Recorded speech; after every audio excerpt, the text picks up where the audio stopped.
I'm joined in the studio by Daniel Pomerantz, back with us here in the studio, CEO of Reality Check and a legal expert and political analyst. So, Daniel, good to have you with us. Thank you, Dave. It seems to be an important moment. Look, I want to say jurisdiction aside. We know this jurisdiction argument that this court really has nothing to say about Israel officially, but it is striking that Israel doesn't bother to send a delegation. It's one thing you could arrive to condemn the weeks-long proceedings, but at the same time also submit your side of the story here, as this is clearly what they're talking about, countering the narrative that's being put forward in such a prominent forum. How do you explain Israel simply, condemning these hearings from afar, not bothering to weigh in on them officially? I think Israel has an idea that by not showing up, it somehow reduces the credibility of the ICJ, of the International Court. But Israel has a strong argument, and I think it's a shame to not express it. And that argument is specifically that Article 23 of the Fourth Geneva Convention says that if humanitarian aid is being diverted to enemy combatants, then a country does not have an obligation to deliver it. And it's not humanitarian at that point, right? It's not humanitarian, it's not aid. And in this case, that has been widely confirmed, including by the United Nations itself. The international law begins and ends right there. There's nothing more to say.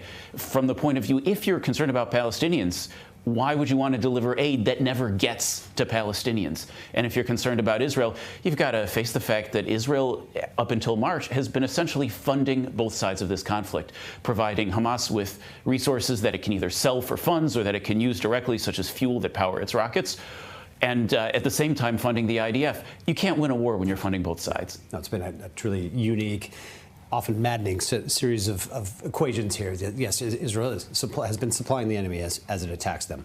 Look, we know this is a hostile body. To sum it up lightly, the International Court of Justice here, the General Assembly, that the UN, I could argue as well, with them asking, the General Assembly asking for this advisory opinion, these hearings from the court, what's likely to come of it? Where do they want to take this? What appears to be where this is heading? Well, an advisory opinion in itself doesn't have any legal effect. One thing that can happen is it can go to the UN Security Council, which can then choose to impose sanctions. And when I say sanctions, I don't mean like BDS, which is mostly performative. I mean sanctions like what you see in North Korea or what we used to see in Cuba.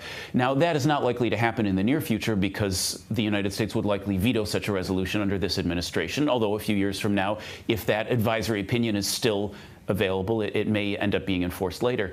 But what this does do is it gives individual countries the ability to implement sanctions or embargoes of their own. For example, a number of months ago, the United Kingdom said that they were going to stop providing certain parts to Israel. One of those parts was a very specific part that goes in the F-35 fighter jet. Now, they've kept providing it, partly because Israel has been so good about making its case internationally and to the United Kingdom directly.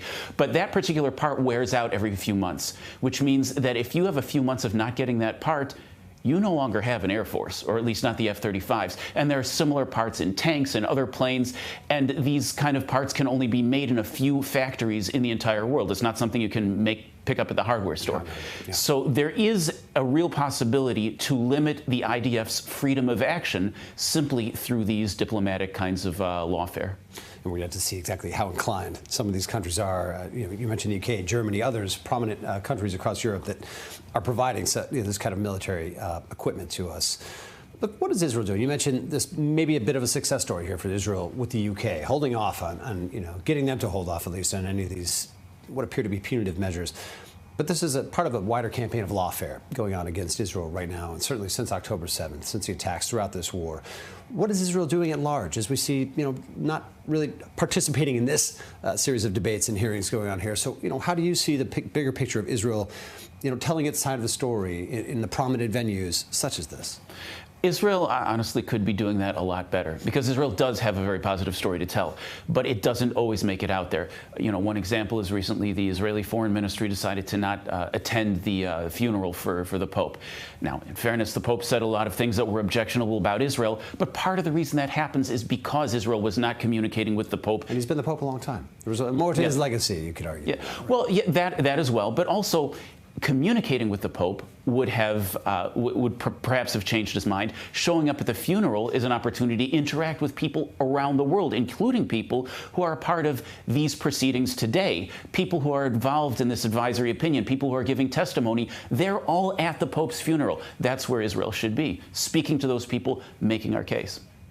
I agree with you on that. It feels like there are some holes in the efforts here. Of course, as again, the hearings begin and are ongoing, wrapped up just a short time ago as we spoke here. Daniel Pomerantz, thanks for being with us on this. This is certainly something that will be playing out over time, and we'll keep following here. Well, thank you. My pleasure, David.